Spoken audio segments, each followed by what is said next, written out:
ಇನ್ನು ಕಾಂಗ್ರೆಸ್ ಅಧಿಕಾರಕ್ಕೆ ಬಂದ ನಂತರ ಸಂವಿಧಾನದ ಪೀಠಿಕೆಯನ್ನು ಎಲ್ಲ ಕಡೆಯೂ ಕೂಡ ಕೊಡುವಂಥ ಕೆಲಸವನ್ನು ಮಾಡಿದರು. ಆದರೆ ಅದೇ ಸಂವಿಧಾನದಲ್ಲಿರುವಂಥದ್ದು ನಮಗೆ ಕೊಟ್ಟಿರುವಂಥ ಹಕ್ಕು, ಮಾತು. ಈ ಮಾತಿಗೆ ನೀವು ಹಿಂಗೇ ಮಾತನಾಡಬೇಕು, ಹಿಂಗೆ ಮಾತನಾಡಬಾರ್ದು ಅಂತ ಕಂಡೀಷನ್ ಹಾಕೋದೆಲ್ಲಾದರೂ ಇದೆಯಾ? ಹೊಸ ನಾಂದಿಯನ್ನು ಪೊಲೀಸರು ಹಾಕ್ತಾ ಇದ್ದಾರೆ. ಚಕ್ರವರ್ತಿ ಸೂಲಿಬೆಲೆ ಅವರು ಕಾರ್ಯಕ್ರಮಕ್ಕೆ ಹೋಗಬೇಕಾಗಿದ್ದು, NSU ಅವರು ಒಂದಿಷ್ಟು ಕೊಟ್ಟರು ಅಂತೆ ದೂರನ್ನು. ಹಾಗಾಗಿ ಕಾಂಗ್ರೆಸ್ನ ವಿಭಾಗ ಅದು ಕೊಟ್ಟಿದ್ದಕ್ಕೆ ಪೊಲೀಸರೀಗ ನೀವು ರಾಜಕೀಯ ಮಾತನಾಡಬಾರ್ದು, ನೀವು ಇದನ್ನು ಮಾತನಾಡಬಾರ್ದು, ನೀವು ಇದನ್ನು ಬಿಟ್ಟು ಉಳಿದಿದ್ದು ಏನ್ರಿ ಇದು? ಯಾರಿಗೆ ಸ್ವಾತಂತ್ರ್ಯ ಇಲ್ಲ? ಅಭಿವ್ಯಕ್ತಿ ಸ್ವಾತಂತ್ರ್ಯ ಏನು ಮಾಡಕ್ಕೆ ಹೊರಟಿದ್ದೀರಾ ಪೊಲೀಸರು ಅಂತ? ನಾಳೆ ಒಬ್ಬ ರಾಜಕಾರಣಿ ಎಲ್ಲಾದರೂ ಒಂದು ಸಮಾವೇಶ ಮಾಡ್ತಾ ಇದ್ದಾರೆ ಅಂತಂದಾಗ ಅವರು ನಮ್ಮ ಪಕ್ಷದ ಬಗ್ಗೆ ಮಾತನಾಡಬೇಡಿ ಅಂತಂದಾಗ ಪೊಲೀಸರು ಹಾಕ್ತೀರಾ? ಇಂಥದ್ದೆಲ್ಲ ನೀವು ಮಾತನಾಡಕ್ಕೆ ಹೋಗ್ಬೇಡಿ, ನಮ್ಗೆ ಕಂಪ್ಲೇಂಟ್ ಬಂದಿದೆ ಅಂತೇಳಿ ಏನು ಮಾಡ್ತಿದ್ದೀರಾ ನೀವು ಪೊಲೀಸರು? ನೋಡಿ ಸ್ಟೋರಿಯನ್ನು. ಸೂಲಿಬೆಲೆ ಉಪನ್ಯಾಸಕ್ಕೆ ಪೊಲೀಸರ ಅಡ್ಡೀನ, NUI ದೂರು ಆಧರಿಸಿ ನೋಟಿಸ್. ಇದು ಸೂಲಿಬೆಲೆ ಗಡಿಪಾರಿಗೆ ಸಿದ್ಧತೆನಾ? ಉಡುಪಿ ಜಿಲ್ಲೆಯ ಕುಂದಾಪುರ ತಾಲೂಕಿನಲ್ಲಿ ಚಿಂತಕ ಚಕ್ರವರ್ತಿ ಸೂಲಿಬೆಲೆ ಉಪನ್ಯಾಸ ಕಾರ್ಯಕ್ರಮವನ್ನು ಆಯೋಜಿಸಲಾಗಿದೆ. ಇಂದಿನಿಂದ 3 ದಿನಗಳ ಕಾಲ ಇನ್ನೀಗ ಅಖಂಡ ಭಾರತ ನಿರ್ಮಿಸಿಯೇ ವಿಶ್ರಾಂತಿ ವಿಚಾರವಾಗಿ ಉಪನ್ಯಾಸ ಕಾರ್ಯಕ್ರಮ ಆಯೋಜಿಸಲಾಗಿದೆ. ಆದರೆ ಈ ಕಾರ್ಯಕ್ರಮದಲ್ಲಿ ಚಕ್ರವರ್ತಿ ಸೂಲಿಬೆಲೆ ಭಾಷಣಕ್ಕೆ ಅವಕಾಶ ನೀಡಬಾರದು ಎಂದು NSUI ಕುಂದಾಪುರ ಪೊಲೀಸರಿಗೆ ದೂರು ನೀಡಿದ್ದಾರೆ. ಕುಂದಾಪುರದಲ್ಲಿ ಚಕ್ರವರ್ತಿ ಸೂಲಿಬೆಲೆಯವರಿಂದ ಇನ್ನೀಗ ಅಖಂಡ ಭಾರತ ನಿರ್ಮಿಸಿಯೇ ವಿಶ್ರಾಂತಿ ಎಂಬ ವಿಚಾರವಾಗಿ ಜೂನ್ 20, 21 ಮತ್ತು 22ರಂದು ಉಪನ್ಯಾಸ ಕಾರ್ಯಕ್ರಮ ಆಯೋಜಿಸಲಾಗಿದೆ. ಈ ಕಾರ್ಯಕ್ರಮಕ್ಕೆ ಅನುಮತಿ ನೀಡಿರುವ ಪೊಲೀಸರು ರಾಜಕೀಯ ಮಾತನಾಡಬಾರದು ಹಾಗೂ ಯಾವುದೇ ನಾಯಕರ ತೇಜೋವಧೆ ಮಾಡಬಾರದು ಎಂದು ಆಯೋಜಕರಿಗೆ ಹಾಗೂ ಸೂಲಿಬೆಲೆ ಅವರಿಗೆ ನೋಟಿಸ್ ನೀಡಿದ್ದಾರೆ. ಸೂಲಿಬೆಲೆ ಕಾರ್ಯಕ್ರಮಕ್ಕೆ ಆಕ್ಷೇಪ. ಇನ್ನೀಗ ಅಖಂಡ ಭಾರತ ನಿರ್ಮಿಸಿಯೇ ವಿಶ್ರಾಂತಿ ಎಂಬ ಉಪನ್ಯಾಸ ಕಾರ್ಯಕ್ರಮ ಕುಂದಾಪುರದ ಮೊಗವೀರ ಭವನದಲ್ಲಿ 3 ದಿನ ಕಾರ್ಯಕ್ರಮ ಆಯೋಜನೆ. ಕೋಮುವಾದಿ ಭಾಷಣಕಾರ ಚಕ್ರವರ್ತಿ ಸೂಲಿಬೆಲೆ ಉಪನ್ಯಾಸ ನೀಡಿದ್ದಾರೆ. ಈ ಬಗ್ಗೆ ಕಾರ್ಯಕ್ರಮದ ಪೋಸ್ಟರ್ ಜಾಲತಾಣದಲ್ಲಿ ಹರಿದಾಡುತ್ತಿದೆ. ಚಕ್ರವರ್ತಿ ದ್ವೇಷ ಭಾಷಣ ಮಾಡಿ ಕೋಮು ಸೌಹಾರ್ದತೆಗೆ ಧಕ್ಕೆ ತಂದಿದ್ದಾರೆ.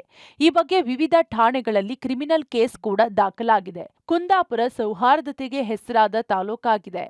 ಸೂಲಿಬೆಲೆ ಭಾಷಣಕ್ಕೆ ಅವಕಾಶ ಕೊಟ್ಟರೆ ಶಾಂತಿ ಸೌಹಾರ್ದತೆಗೆ ಧಕ್ಕೆ ಆಗಲಿದೆ. ಕುಂದಾಪುರ ತಾಲೂಕಿನಲ್ಲಿ ಎಲ್ಲಿಯೂ ಆತನ ಭಾಷಣಕ್ಕೆ ಅವಕಾಶ ಕೊಡಬೇಡಿ ಎಂದು NSUI ಉಡುಪಿ SP ಹರಿರಾಮ್ ಶಂಕರ್ಗೆ ಮನವಿ ಮಾಡಿದ್ದಾರೆ. ಕಳೆದ ಹಲವಾರು ವರ್ಷಗಳಿಂದ ಚಕ್ರವರ್ತಿ ಸೂಲಿಬೆಲೆ ವರ್ಸಸ್ ಎಡಪಂಕ್ತಿಯ ಚಿಂತನೆ ಮತ್ತು ಕಾಂಗ್ರೆಸ್ನ ಜಟಾಪಟಿ ನಡೀತಾನೆ ಇದೆ.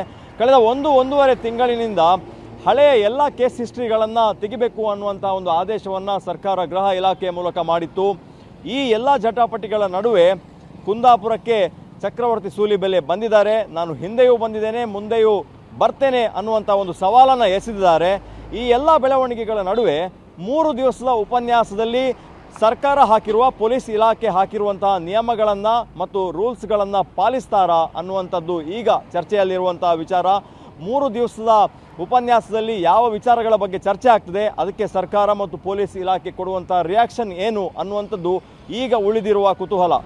NSUI ದೂರು ಬೆನ್ನಲ್ಲೇ ನೋಟಿಸ್. ಘಜ್ನಿ ಘೋರಿ ಬಗ್ಗೆ ಮಾತನಾಡಬಾರದ? ನೋಟಿಸ್ಗೆ ಸೂಲಿಬೆಲೆ ಕೆಂಡಾಮಂಡಲ.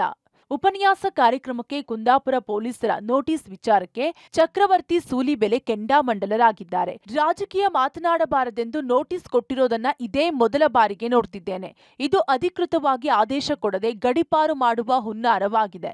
ನಮ್ಮ ಕಾರ್ಯಕರ್ತರಿಗೆ ಹೆದರಿಸುವ ಕೆಲಸ ಮಾಡ್ತಿದ್ದಾರೆ.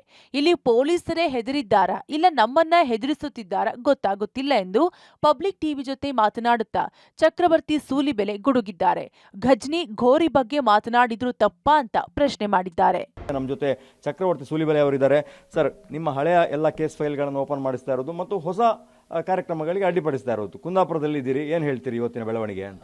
ಈ ಸರ್ಕಾರದಿಂದ ಹೊಸತೇನು ನಿರೀಕ್ಷೆ ಯಾವತ್ತೂ ನಾನು ಇಟ್ಕೊಂಡಿಲ್ಲ. ಸಿದ್ದರಾಮಯ್ಯನವರು ಅಧಿಕಾರಕ್ಕೆ ಬಂದಾಗಲಿಂದ ಸರ್ಕಾರಕ್ಕೆ ಒಂದು ಹೆದರಿಕೆ ಇದೆಯಲ್ಲ, ಅವರು ಮಾಡುತ್ತಾ ಇರುವಂತ ತಪ್ಪುಗಳು ಎಷ್ಟಿದೆ ಅಂತಂದ್ರೆ ಈ ತಪ್ಪುಗಳನ್ನ ಸಮಾಜಕ್ಕೆ ಯಾರಾದರೂ ತಿಳಿಸ್ಬಿಡ್ತಾರೆ ಅನ್ನುವಂಥ ಹೆದರಿಕೆ ಅವ್ರಿಗೆ ಎಷ್ಟರ ಮಟ್ಟಿಗೆ ಕಾಡ್ತಾ ಇದೆ ಅಂತಂದ್ರೆ ಇದು ಆತಂಕದ ಭಾವದಲ್ಲಿ ಸರ್ಕಾರ ಇದೆ ಅಂತ ನಾನು ಭಾವಿಸ್ತೀನಿ. ಈ ಕಾರಣಕ್ಕೆ ಚಕ್ರವರ್ತಿ ಸೂಲಿಬೆಲೆ ಅಷ್ಟೇ ಅಲ್ಲದೆ ಇಡೀ ರಾಜ್ಯದಲ್ಲಿ ಅನೇಕ ಹಿಂದುತ್ವವಾದಿಗಳನ್ನ ಮತ್ತು ರಾಷ್ಟ್ರೀಯ ಚಿಂತಕರನ್ನ ಈ ತರ ಅವರು ಪ್ರತಿಬಂಧಿಸುವಂತ ಪ್ರಯತ್ನ ಮಾಡ್ತಾ ಇದ್ದಾರೆ. ಇದಿನ್ನು ಮುಂದುವರಿಯುತ್ತೆ ಅಂತ ನನಗನ್ಸುತ್ತೆ. ಸರ್, ನಿಮಗೆ ನಿಯಮಗಳನ್ನು ಹಾಕಿದ್ದಾರೆ, ನೀವು ಮಾತನಾಡುವ ವಿಚಾರ ಮತ್ತು ಯಾವುದೇ ನಾಯಕರ ಹೆಸರನ್ನ ಎತ್ತುವ ಹಾಗಿಲ್ಲ ಅಂತೇಳಿ, ಅದು ಸಾಧ್ಯನಾ? ಹೇಗೆ ಸಾಧ್ಯ? ನಾನು ರಾಜಕೀಯ ಮಾತಾಡಬಾರ್ದು ಅಂತ ಹೇಳಲಿಕ್ಕೆ ಇವ್ರು ಯಾರು? ಈ ತರದೊಂದು ನಿಯಮ ಈ ದೇಶದಲ್ಲಿ ಯಾವತ್ತಾದ್ರೂ ಇದೆಯಾ ಅಂತಲೇ ನನಗೆ ಪ್ರಶ್ನೆ ಕೇಳಬೇಕಾಗಿದೆ. ಇದು ಬಹಳ ಗಂಭೀರವಾಗಿರುವಂತ ಸಮಸ್ಯೆ. ಅನೇಕ ಬಾರಿ ಕೋಮು ದ್ವೇಷ ಬಿತ್ತಬೇಡಿ ಅನ್ನುವಂತ ಲೆಟರ್ಗಳನ್ನು ಕೊಡ್ತಾರೆ, ಅದು ಸಹಜ, ಒಪ್ಕೊಳ್ತೀನಲ್ಲ. ಆದ್ರೆ ಎರಡನೇದು ಇದೆಯಲ್ಲ, ನೀವು ನಿಮ್ಮ ಟಾಪಿಕ್ ಅನ್ನು ಬಿಟ್ಟು ಬೇರೆ ಮಾತನಾಡಬೇಡಿ, ನೀವು ರಾಜಕೀಯ ಮಾತಾಡಬೇಡಿ. ಅದಕ್ಕೆ ನಾನು ಇಲ್ಲಿನ ಪೊಲೀಸರಿಗೆ, ಅದು SP ಇರ್ಬೋದು ಅಥವಾ ಈ ಭಾಗದ ಸರ್ಕಲ್ ಇನ್ಸ್ಪೆಕ್ಟರು, DSP ಮತ್ತು SI ಯಾರು ಇದನ್ನ ಸ್ಪೆಷಲಿ ನೋಟಿಸ್ ಕೊಟ್ಟಿದ್ದಾರೋ ಅವರೆಲ್ಲರಿಗೂ ನಾನು ಕೇಳ್ಕೊಳ್ಳೋದು, ಒಂದು ChatGPT ಥರ ನೀವು ಕರ್ನಾಟಕದಲ್ಲಿ ಒಂದು ಸೆಪರೇಟ್ ವಿಂಗ್ ಮಾಡಿ, ನಾನು ಎಲ್ಲೆಲ್ಲಿ ಹೋಗ್ತೀನೋ ಒಂದು ಪಾಯಿಂಟ್ ಮಾಡಿಕೊಡಿ ನನಗೆ, ಇಂತಿಂಥ ಪಾಯಿಂಟ್ ನೀವು ಮಾತಾಡಿ ಅಂತ, ನಾನು ಅದೇ ಪಾಯಿಂಟ್ ಅನ್ನು ಮಾತಾಡ್ತೀನಿ. ಸೊ ಹೀಗಾದ್ರೆ ಬಹುಶಃ ನಿಮ್ಗೆ ಸಮಾಧಾನ ಆಗ್ಬೋದು, ನಿಮಗೆ ರೂಲ್ ಮಾಡ್ತಾ ಇರುವಂತ ನಿಮ್ಮ ಆಕಾಗಳಿಗೂ ಕೂಡ ಒಂದು ಆನಂದ ಸಿಗಬಹುದು ಅಂತ ನನಗೆ ಅನ್ಸುತ್ತೆ. ಇದು ಮೊದಲನೇ ಬಾರಿ ಅಲ್ಲ, ಹಿಂದೆ ಕುಂದಾಪುರದಲ್ಲಿ ಈ ತರದ ಕಾರ್ಯಕ್ರಮಗಳಾಗಿವೆ, ಗಲಾಟೆಗಳು ಆಗಿವೆ. ಆಗ್ಲೂ ಕೂಡ ನಾವು ಕಾರ್ಯಕ್ರಮ ಮಾಡಿದ್ದೀವಿ, ಈಗಲೂ ಮಾಡ್ತೀವಿ, ಮುಂದೆಯೂ ಮಾಡ್ತೀವಿ. ಇದು ಚಕ್ರವರ್ತಿ ಸೂಲಿಬೆಲೆ ಅವರ ಮಾತು. ಷರತ್ತಿನ ಮೇಲೆ ಉಪನ್ಯಾಸಕ್ಕೆ ಅನುಮತಿ, ಪೊಲೀಸರ ವಿರುದ್ಧ ಆಯೋಜಕರ ಕೆಂಡಾಮಂಡಲ. ಉಡುಪಿ ಎಸ್ಪಿಗೆ NSUI ಮನವಿ ಬೆನ್ನಲ್ಲೇ ಚಕ್ರವರ್ತಿ ಸೂಲಿಬೆಲೆ ಉಪನ್ಯಾಸ ಕಾರ್ಯಕ್ರಮಕ್ಕೆ ಕುಂದಾಪುರ ಪೊಲೀಸರು ನೋಟಿಸ್ ಕೊಟ್ಟಿದ್ದಾರೆ. 3 ದಿನಗಳ ಕಾಲ ನಡೆಯುವ ಕಾರ್ಯಕ್ರಮಕ್ಕೆ ಷರತ್ತಿನ ಅನುಮತಿಯನ್ನು ಪೊಲೀಸರು ನೀಡಿದ್ದಾರೆ. ಕೇವಲ ಈ ವಿಷಯವನ್ನಷ್ಟೇ ಮಾತನಾಡಬೇಕು, ಯಾವುದೇ ಕಾರಣಕ್ಕೂ ರಾಜಕೀಯ ಮಾತನಾಡಬಾರದು ಅಂತ ಷರತ್ತು ವಿಧಿಸಲಾಗಿದೆ. ಈ ಬಗ್ಗೆ ಕಾರ್ಯಕ್ರಮ ಆಯೋಜಕ ನಿರಂಜನ್ ಶೆಟ್ಟಿ, ನಾವು ಕಾರ್ಯಕ್ರಮವನ್ನ ಮಾಡಿಯೇ ಮಾಡ್ತೇವೆ ಎಂದಿದ್ದಾರೆ. ಅಖಂಡ ಭಾರತದ ಬಗ್ಗೆ ಉಪನ್ಯಾಸ ನೀಡುವಾಗ ಕಾಶ್ಮೀರದ ವಿಚಾರ ಬರುತ್ತೆ. ಕಾಶ್ಮೀರ ಕಾಂಗ್ರೆಸ್ ಕಾಲದಲ್ಲಿ ಸಮಸ್ಯೆಯಾಗಿ ಉಳಿದಿತ್ತು. ಈ ವಿಚಾರ ಜನರಿಗೆ ತಿಳಿಯಬಾರದು ಅನ್ನೋದು ಇವರ ಉದ್ದೇಶ ಇರಬಹುದು. ಕಾಂಗ್ರೆಸ್ ಬಣ್ಣ ಬಯಲಾಗುತ್ತೆ ಎನ್ನುವ ಕಾರಣಕ್ಕೆ ತಡೆಯಲು ಮುಂದಾಗಿದ್ದಾರೆ. ತಡೆಯಲು ಎಷ್ಟೇ ಪ್ರಯತ್ನ ಪಟ್ಟರೂ ಕಾರ್ಯಕ್ರಮ ಮಾಡಿಯೇ ಮಾಡುತ್ತೇವೆ ಎಂದು ಎಚ್ಚರಿಕೆ ನೀಡಿದ್ದಾರೆ. ನಾಳೆಯಿಂದ 3 ದಿನಗಳ ಕಾಲ ಸರಣಿ ಉಪನ್ಯಾಸ ಕಾರ್ಯಕ್ರಮ.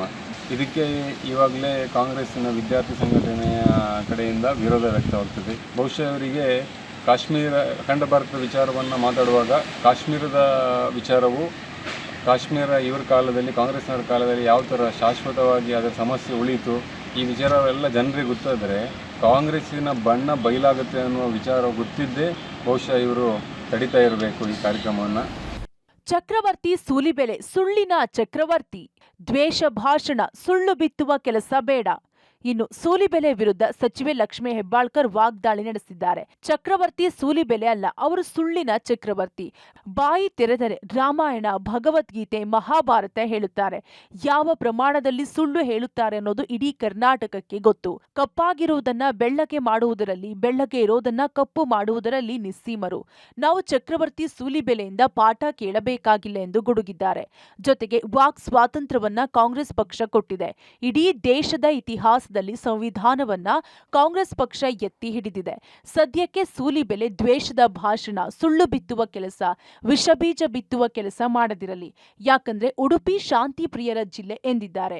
ಸೂಲಿಬೆಲೆ ಅವರು ಸುಳ್ಳಿನ ಚಕ್ರವರ್ತಿಯವರು.